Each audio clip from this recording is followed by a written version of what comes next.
Siguro ang tanong niyo, may mga iba pa bang benefits ang first home buyer?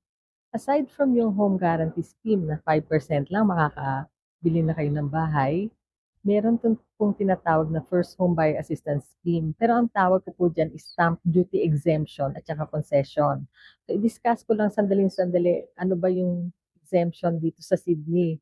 So, sa Sydney po, ang exemption is hindi ka magbabayad ng stamp duty na ang mahal din nun ha, up to $800,000.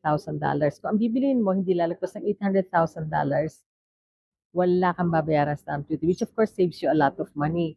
Tapos kung ang bibili nyo is above 800,000 but less than a million, ang tawag po doon ay concession. May parte yung gobyerno na babayaran, meron din kayong babayaran.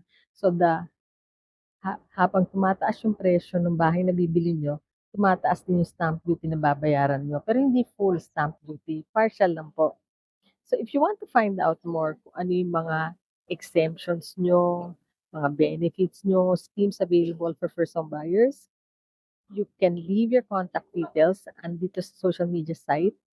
Leave your contact details, leave your name, contact number, and we'll give you a call.